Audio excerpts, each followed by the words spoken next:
காங்கிரஸ் மாநில தலைவர் திரு செல்வ பெருந்தகை செய்தியாளர்களை சந்தித்து வருகிறார். நேரலை காட்சிகளை பார்க்கலாம். முன்னணியில் இருக்கின்றன. பாஜகவின் முகமாக தேர்தல் களத்தில் இறக்கிய 10 ஆண்டுகள் பிரதமராக இருந்த நரேந்திர மோடி எங்களுடைய சாதாரண ஒரு தொண்டரிடம் தோல்வியடைய போகிறார். தொடர்ந்து பின்னடைவை சந்தித்து கொண்டிருக்கிறார். ஊடகங்களை எல்லாம் மிரட்டி, ஊடகங்களை எல்லாம் தொடர்ந்து தொந்தரவு கொடுத்து என்டிஏ பாஜக தான் ஆட்சி அமைக்கும் என்று மேனிப்புலேஷன் எப்படியெல்லாம் தில்லு முள்ளு செய்தார்கள் என்று தொடர்ந்து 2 நாட்களாக சொல்லி வருகிறோம். இந்த நாட்டில் 10 ஆண்டுகளாக ஜனநாயகம் இருந்ததா என்ற கேள்வியும் எழுகிறது. ஊடகங்களையே மிரட்டி பணிந்து இப்படிப்பட்ட செய்தியை மோடி வெளிப்படுத்துகிறார், பாஜக RSS வெளிப்படுத்துகிறது என்றால் இந்த தேசம் 10 ஆண்டுகளாக எங்கே சிக்கி கொண்டிருக்கிறது என்பதை நாம் கூர்ந்து கவனிக்க வேண்டும். குறிப்பாக பாஜகவுடைய முகமாக கருதப்பட்ட 10 ஆண்டுகள் பிரதமர் நரேந்திர மோடி மிகவும் ஒரு சாதாரண தொண்டரிடம் பின்னடைவு ஏற்பட்டிருக்கிறது. அவருக்கு தோல்வியை தழுவப் போகிறார்.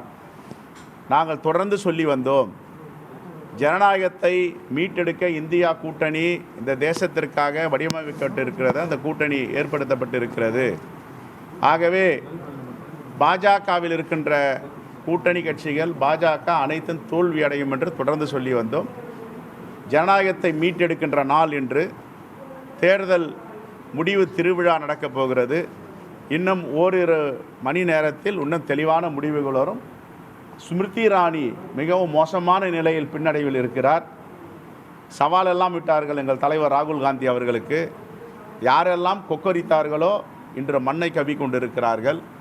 காங்கிரஸ் பேரியக்கத்தை பொறுத்தவரை வெற்றி பெற்றால் துள்ளி குதிப்பதும், வெற்றி வாய்ப்பை இழந்தால் கவிழ்ந்தடித்து படுத்துக் கொள்வதும் கிடையாது. வெற்றி வந்தாலும் வெற்றி வாய்ப்பை இழந்தாலும் இந்த தேசத்திற்கான கட்சி காங்கிரஸ் பேரியக்கம். சார், 2 சுற்றினுடைய முடிவை வச்சு மட்டுமே மோடி அவர்கள் தோல்வி அடைந்து விடாருன்னு சொல்ல முடியுமா? சார், மோடி என்பவர் அவங்க சொல்ற ஒரு பிம்பம் ஒரு சுற்றிலேயே தோல்வி அடையக்கூடாது. எங்களுடைய சாதாரண தொண்டர்கள் காங்கிரஸில் இன்றைக்கி நிறுத்தியிருக்கோம் 9 வேட்பாளர் தமிழ்நாட்டில் எல்லாமே முதல் சுற்றிலிருந்து லீடிங்கில் இருக்காங்களே. ஒரு சுற்றில் கூட பின்னடைவு கிடையாது. எங்கள் சாதாரண தொண்டர்கள் நிறுத்தியிருக்கோம் நாங்கள். ஆனால் இவ்வளவு பெரிய ஒரு பிம்பமாக ஏற்படுத்தின நரேந்திர மோடி 10 ஆண்டுகள் பிரதமராக இருந்தவர், வாரணாசியில் தெரு தெருவா வீடு வீடாக போனவர், எதற்காக பின்னடைவை சந்திக்கிறார்? அப்போ மக்கள் அவரை தூக்கி எறிந்து விட்டார்கள், மக்கள் அவரை அங்கீகரிக்கவில்லை. இதுதானே பொருள். அதுதான் எங்கள் தலைவர் சொல்லியிருக்காரு. இந்த பங்கு சந்தையில் எதற்காக நேற்றைய தினம் 10,000 பாயிண்ட்டுக்கு மேலே.